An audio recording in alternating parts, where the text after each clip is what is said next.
पासून 96 पर्यंतच्या एकूण समसंख्या किती त्या आपल्याला काढायच्या आहेत।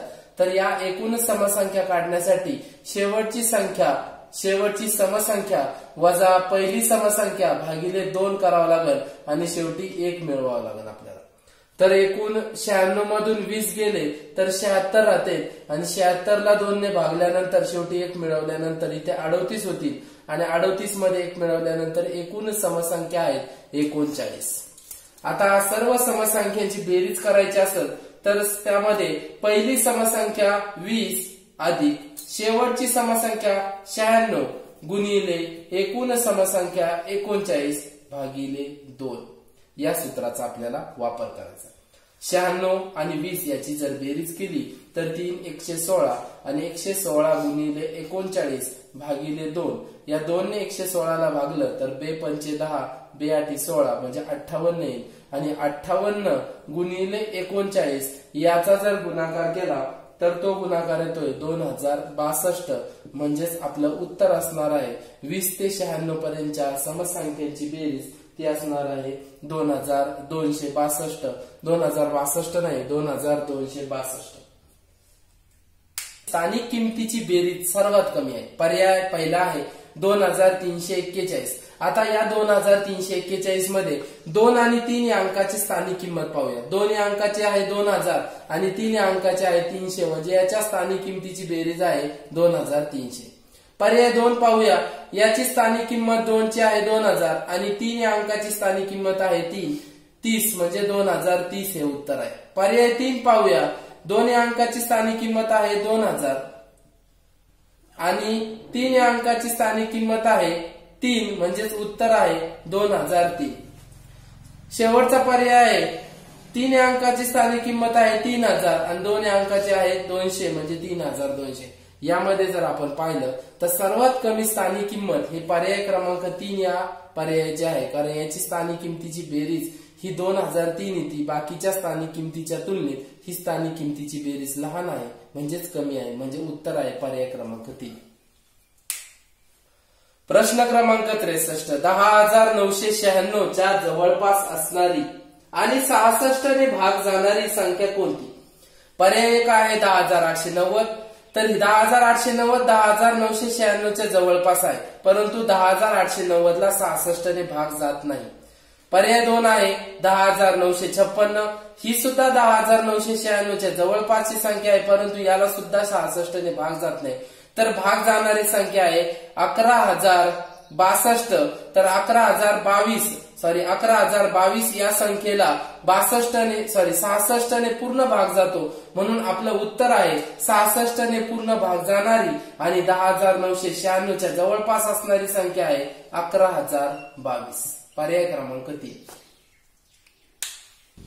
प्रश्न क्रमांक 64 19 ने पूर्ण भाग जाणाऱ्या 20 व 120 च्या मधील संख्या किती आहे? तर आपण 19 ने भाग जाणाऱ्या म्हणजे 19 चा पाडा लिहून काढायचा। 19 1 19 19 दुने 38 19 3 57 19 1 76 19 5 95 19 6 114 आणि 19 7 133। तर आपल्याला फक्त 20 व 120 यांच्या दरम्यानच्या संख्या आहेत। तर 20 व 120 च्या दरम्यानच्या संख्या म्हणजे 19 ही संख्या आपल्याला घेता येणार नाही। तर या दरम्यानच्या संख्या एकूण आहेत 1 2 3 4 5 म्हणजेच 20 ते 120 च्या दरम्यानच्या 19 ने पूर्ण भाग जाणाऱ्या संख्या आहेत 5।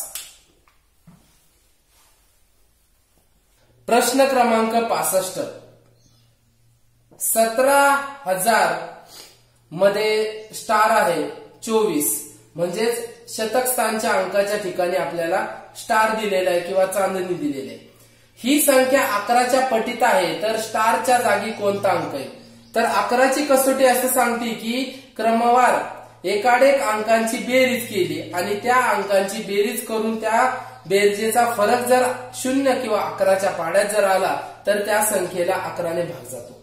मग या संख्येमध्ये आपण 1 स्टार आणि 4 याची जर बेरीज केली, 1 त्यानंतर स्टार अधिक 4 याची बेरीज केली आणि 7 व 2 याची जर बेरीज केली तर 7 अधिक 2 ही बेरीज आपल्याला 0 किंवा 11च्या पाड्यामध्ये यायला पाहिजे।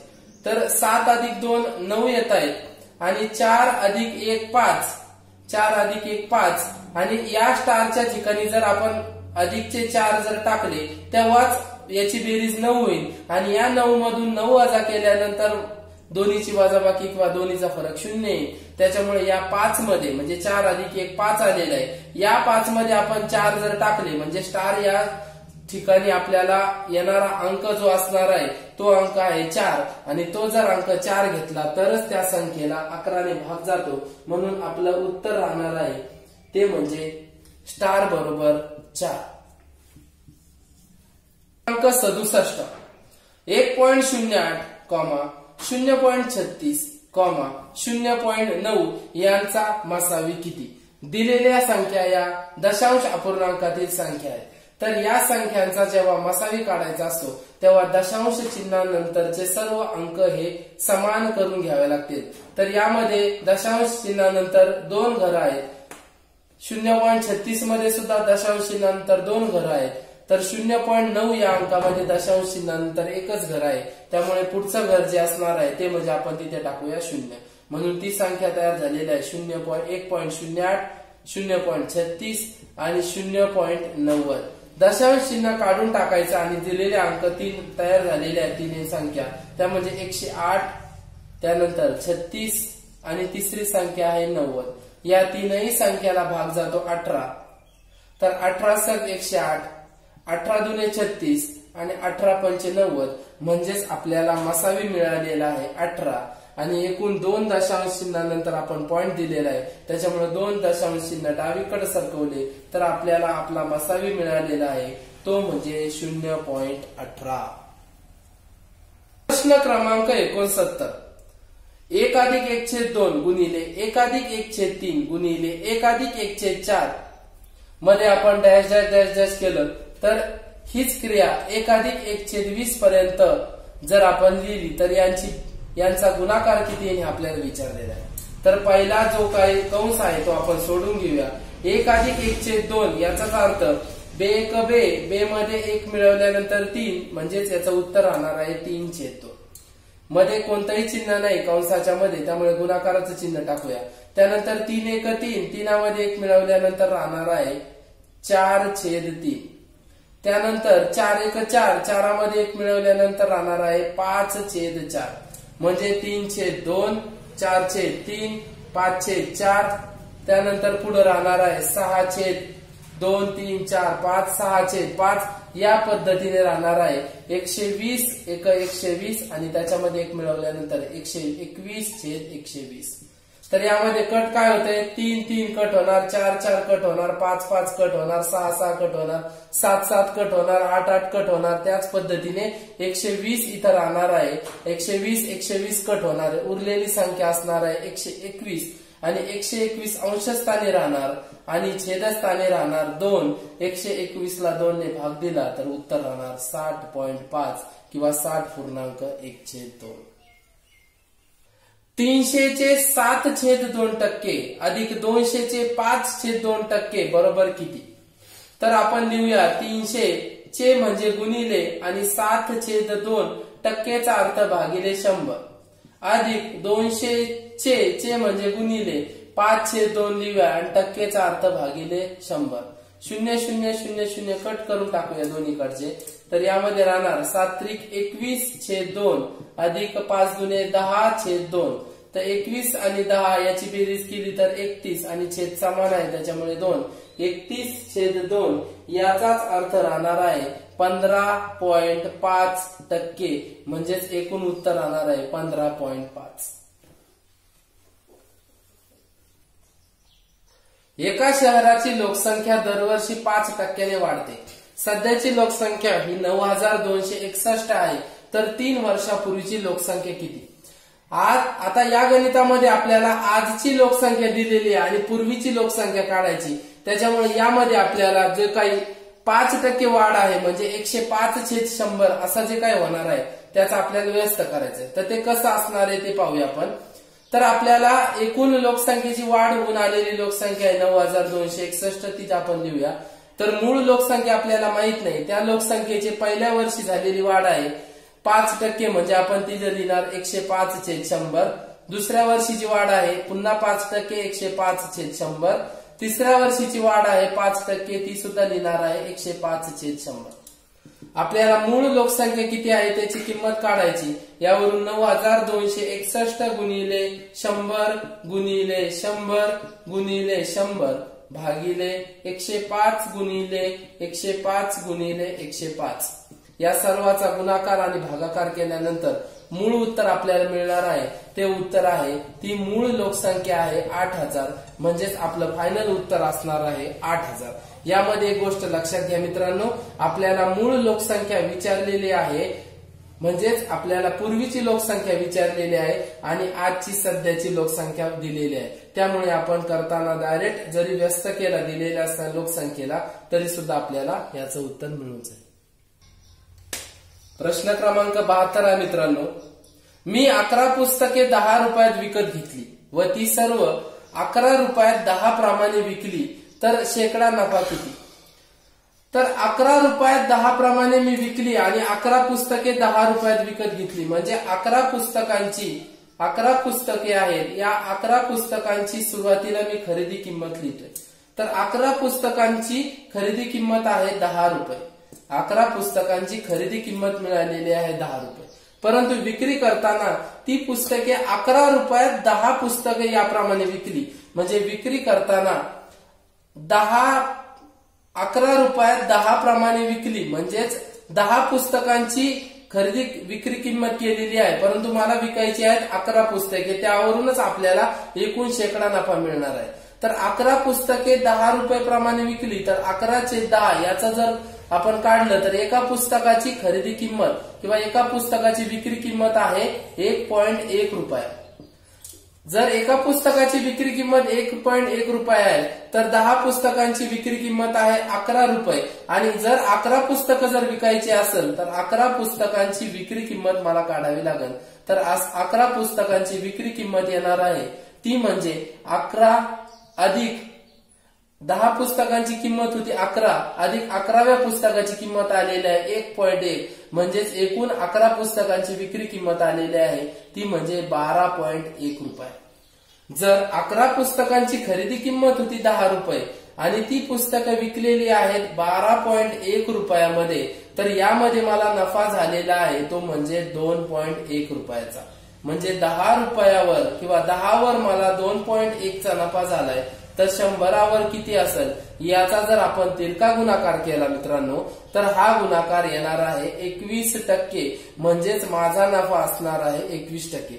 बरेच मुलं यामध्ये चूक अशी करतात की 11 रुपयामध्ये 10 पुस्तकं विकलेली आहेत, परंतु 11 पुस्तकांची आपल्याला विक्री किंमत काढायची. त्यामुळे आपण इथं 10 पुस्तकांच्या विक्री किंमतीवरून एका पुस्तकाची विक्री किंमत काढायची आणि त्यामध्ये एकूण 10 पुस्तकांमध्ये 11व्या पुस्तकाची विक्री किंमत टाकून 11 पुस्तकांची विक्री किंमत काढून त्यावरून आपण नफा काढू शकतो. क्रमांक 73 आहे, एक व्यापारी 6.6 रुपयांना चहा विकतो तेव्हा त्याला 10% नफा होतो. जर त्याने तो चहा 9 रुपयांना विकला तर त्याचा शेकडा नफा किती? तर यामध्ये 10% नफा झाला. याचा अर्थ 100 रुपयाची वस्तू 10% नफ्याने विकली म्हणजे 110 रुपयाला विकली जाणार आहे. तेव्हा त्याची विक्री किंमत आहे 6.6 रुपये. तर आपल्याला त्यावरून त्याची खरेदी किंमत काढायची. यावरून आपण तिरका गुणाकार करूया आणि त्याची खरेदी किंमत काढूया. तर 6.6 गुणिले 100 आणि भागिले 110 याचा जर आपण भागाकार करतोय 0 से 0 कट झालेला आहे. 6.6 गुणिले 10 म्हणजे 66. 66 भागिले 11 याचा भागाकार केला तर 11×66 म्हणजेच तो चहाची किंवा त्या चहाची खरेदी किंमत आहे. खरेदी किंमत मिळालेली आपल्याला 6 रुपये. आता 6 रुपयाचा चहा जर त्याने 9 रुपयाला विकला म्हणजेच त्याला 9 रुपयाला विकलेला चहा मूळ किंमत आहे त्याची खरेदी 6 रुपये. तर त्याच्यावर मिळणारा जो नफा आहे तो नफा आहे 3 रुपयाचा. तर आपल्याला यावरून शेकडा नफा सुद्धा काढता येईल. म्हणजेच 6 रुपयावर जर आपल्याला 3 रुपये नफा होत असेल तर 100 रुपयावर किती नफा होईल याचा तिरका गुणाकार जर आपण केला तर यावरून सुद्धा आपल्याला त्याचा शेकडा नफा मिळणार आहे. तर 100 गुणिले 3 भागिले 6, 3 1 3, 3 2 6 आणि उत्तर राहणार आहे आपलं 2 ने जर भागलं 100ला तर उत्तर राहणार आहे 50%.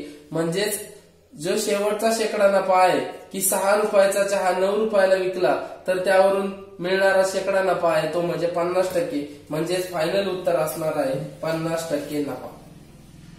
प्रश्न क्रमांक 74. एका रकमेची सरळ व्याजाने 2 वर्षाची रास 580 रुपये आहे आणि 5 वर्षाची रास 700 रुपये आहे, तर मुद्दल किती असेल? तर आपण सर्वात सुरुवातीला 5 वर्षाची जी काही रास आहे ती 700 रुपये लिहायची आणि त्यानंतर 2 वर्षाची जी रास आहे 580 रुपये ती लिहायची. या दोन्हीची वजाबाकी केल्यानंतर 5 वर्षामधून 2 वर्ष वजा केल्यानंतर 3 वर्षाचं जो काही वजाबाकी असणार आहे ते असणार आहे 3 वर्षाचं व्याज. तर 700 मधून 580 जर आपण वजा केले तर एकूण व्याज मिळणार आहे आपल्याला 3 वर्षाचे 120 रुपये. यावरून एका वर्षाचं व्याज असणार आहे 40 रुपये. एका वर्षाचं व्याज 40 रुपये असल्यामुळे 2 वर्षाचं व्याज 80 रुपये राहणार आहे आणि यातूनच आपण 580 रुपयामधून 2 वर्षाचं व्याज 80 रुपये वजा केलं तर आपल्याला मिळणारी मुद्दल असणार आहे ती म्हणजे 500 रुपये. म्हणजेच आपल्याला आपलं उत्तर मिळालेलं आहे जे की आहे मुद्दल किती म्हणजेच मूळ भांडवल किती, तर ते असणार आहे 500 रुपये.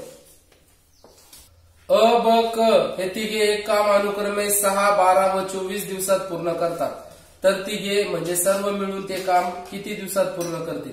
तर अ, ब आणि क यांचे कामाचे दिवस आपण लिहायचे 6, 12, 24. तिघांचा लसावी जो आहे तो लसावी आहे 24.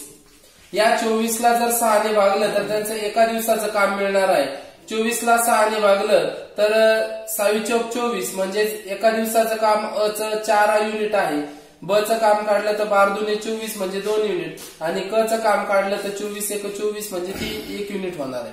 या तिघांचे कामाची बेरीज केली म्हणजे एकत्रितपणे त्यांच्या एका दिवसाचं काम मिळणार आहे ते म्हणजे 4 आणि 2 6 आणि 1 7. एका दिवसात ते 7 युनिट काम करतात. त्यांच्या कामाचं टार्गेट आहे एकूण 24 म्हणजे 24/7. याचा जर भागाकार केला तर 7 त्रिक 21 बाकी उरलेले आहे 3 आणि छेद 7 म्हणजे 3.3/7 दिवस एवढे एकत्रित त्यांना काम करण्यासाठी लागणारे आहेत. क्रमांक 77. राम त्याच्या घरी 3 किलोमीटर प्रति तास वेगाने जातो आणि 2 किलोमीटर प्रति तास वेगाने परत येतो. यामध्ये जाण्या येण्यासाठी त्याला एकूण 5 तास लागतात. तर ते अंतर किती किलोमीटर आहे? म्हणजे रामचं घर आणि राम याचं म्हणजे रामचं किती किलोमीटर अंतरावर आहे किंवा रामचं घर किती किलोमीटर अंतरावर आहे. तर यामध्ये आपल्याला एकूण अंतर माहित नाही त्याच्यामुळे अंतर आपण x मानलेलं आहे. अंतर बरोबर x मानलेलं आहे. तर आता यामध्ये एकूण जाण्या येण्यासाठी लागणारा वेळ दिलेला आहे म्हणजेच वेळ बरोबर अंतर छेद वेग. अंतर छेद वेग या सूत्राचा वापर आपण यामध्ये करतोय. कसं तर एकूण वेग दिलेला आहे, वेळ दिलेला आहे 5 तास. 5 तास हा वेळ जाण्यासाठी आणि येण्यासाठी एकूण दोन्हीची बेरीज आहे. म्हणजे आपण अंतर छेद वेग याची सुद्धा बेरीज करून घेऊया. तर अंतर हे दोन्हीकडे समान आहे. जाण्यासाठी लागणारा अंतर x आहे आणि जाण्याचा वेग आहे 3 किलोमीटर प्रति तास. येण्यासाठीचं अंतर आहे x आणि येण्याचा वेग आहे 2 किलोमीटर प्रति तास. याचा जर तिरका गुणाकार केला तर 3x अधिक 2x छेद 6 ही त्याची तिरका गुणाकार करून येणारी बेरीज आहे. त्यानंतर 5 बरोबर 5x छेद 6 असं राहणार आहे. त्यावरून आपल्याला x ची किंमत काढायची.